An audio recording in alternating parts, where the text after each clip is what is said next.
एक धर्म को टारगेट करके कुछ लोग कोशिश कर रहे हैं। ये देश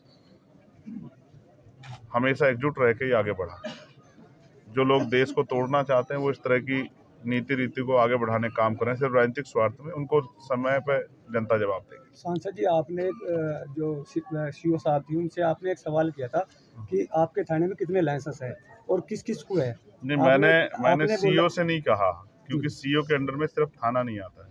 मैंने थाना अध्यक्ष से पूछा था कि आपके इस खेकड़ा थाने में कितने लाइसेंस हैं। उन्होंने मुझे 350 के लगभग बताया। उसमें मैंने सिर्फ उनसे पूछा कि शेड्यूल कास्ट के लोगों के पास कितने लाइसेंस हैं, और मैंने ये भी गारंटी दी कि 10% से ज़्यादा नहीं होंगे, और ये भी उन्हीं के पास होंगे। इन 10 में भी 9% जो राजनीतिक पार्टियों से जुड़े हुए हैं। आम आदमी जिनके साथ एट्रोसिटी हुई उनके पास नहीं होंगे।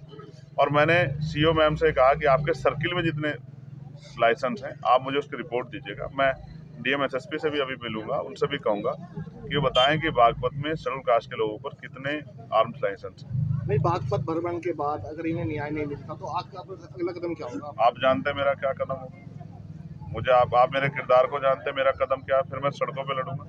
किस दिन फिर मैं आपको बागपत जो है जिलाधिकारी कार्यालय पे घिराव करके बैठा मिलूंगा, आपको वहीं बैठा मिलूंगा, अधिकारी वहीं बैठे मिलेंगे। मैं लोगों को न्याय दिलाने के लिए भी मेरे पास इतनी शक्ति तो नहीं है कि जिले के अधिकारी को सस्पेंड कर सकूं, ट्रांसफर कर सकूं या उस पर एफआईआर करा सकूं। तो अभी इतनी शक्ति ना होने के कारण अभी तो संघर्ष सड़कों पे हो सकता है। जितनी शक्ति होगी उस दिन के बाद किसी गरीब पे, किसान का मेरे पे हिंसा नहीं होगी, ना हिंसा करने वाला ऐसी सोच रखेगा। एक धर्म को टारगेट करके कुछ लोग कोशिश कर रहे हैं। ये देश हमेशा एकजुट रह के ही आगे बढ़ा। जो लोग देश को तोड़ना चाहते हैं वो इस तरह की नीति रीति को आगे बढ़ाने का काम कर रहे हैं सिर्फ राजनीतिक स्वार्थ में। उनको समय पर जनता जवाब देगी। सांसद जी, आपने जो सीओ साहब थी उनसे आपने एक सवाल किया था कि आपके थाने में कितने लाइसेंस है और किस किस को है। नहीं, मैंने सीओ से नहीं कहा, क्योंकि सीओ के अंडर में सिर्फ थाना नहीं आता है।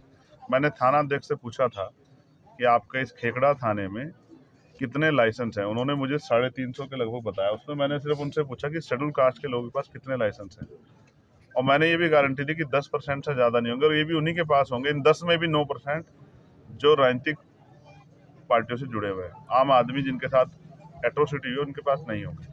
और मैंने सीओ मैम से कहा कि आपके सर्किल में जितने लाइसेंस हैं आप मुझे उसकी रिपोर्ट दीजिएगा। मैं डीएम एसएसपी से भी अभी मिलूंगा, उनसे भी कहूंगा कि वो बताएं कि बागपत में शेड्यूल कास्ट के लोगों पर कितने आर्म्स लाइसेंस हैं। नहीं, बागपत भ्रमण के बाद अगर इन्हें न्याय नहीं मिलता तो आपका अगला कदम क्या होगा? आप जानते हैं मेरा क्या कदम होगा। मुझे आप मेरे किरदार को जानते हैं, मेरा कदम क्या है। फिर मैं सड़कों पे लड़ूंगा।